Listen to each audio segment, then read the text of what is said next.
Je m'appelle Jean-Luc Mathiouzeau, je suis le fondateur et le président de la société InnoGeo, qui a été créée en 2008, qui a deux implantations, une en région Rhône-Alpes, ici donc à Chambéry, et une autre en région parisienne. Et nous réalisons un chiffre d'affaires de l'ordre d'1 million d'euros. Nous sommes une société de prestation de services en sciences de la terre, c'est-à-dire que nous étudions les sols et nous étudions les ouvrages dans le cadre de projets d'aménagement. Ce qui nous différencie, c'est le type de méthode que nous mettons en œuvre. Ce sont des méthodes non destructives.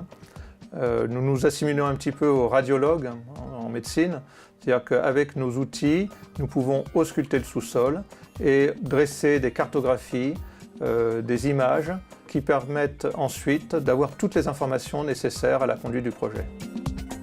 Une de mes définitions de l'innovation, c'est de mettre au point de nouveaux procédés, de nouvelles techniques ou même de nouvelles organisations au sein de la société qui nous différencient de nos concurrents, mais aussi qui apportent à nos clients une plus-value importante par rapport à ce qui existe avant l'innovation. En 2013, nous avons initié un programme d'innovation au sein d'InnoGeo. Le but était d'améliorer certaines de nos techniques, et en particulier la technique de détection des cavités souterraines, qui présente un risque pour les ouvrages que l'on va construire.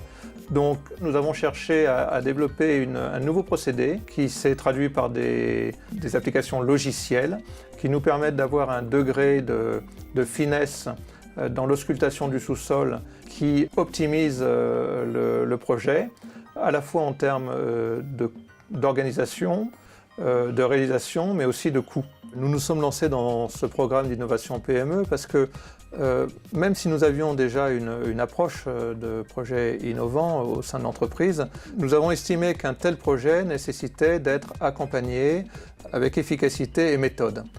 Tous les aspects du management de l'innovation ont été passés en revue et cette commercialisation a débuté par l'exposition dans un salon professionnel. À ce moment-là, on a vu l'intérêt de nos clients. Ça a été donc pour nous vraiment un très bon signal.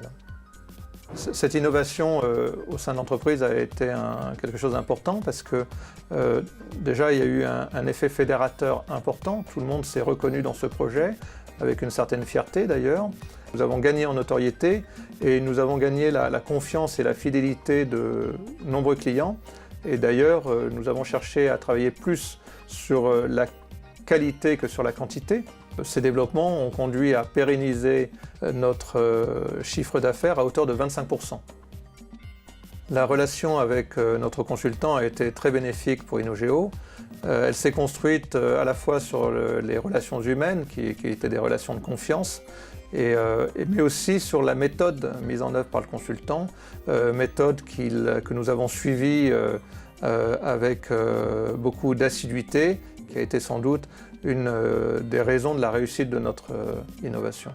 Je conseillerais à tout chef d'entreprise qui n'a pas la pratique ou l'expérience de projet innovant et qui veut se lancer dans un tel projet, de ne pas hésiter à donc se mobiliser sur ce type de programme, d'autant plus que ce programme est aidé par la région, donc finalement le coût pour l'entreprise reste très raisonnable.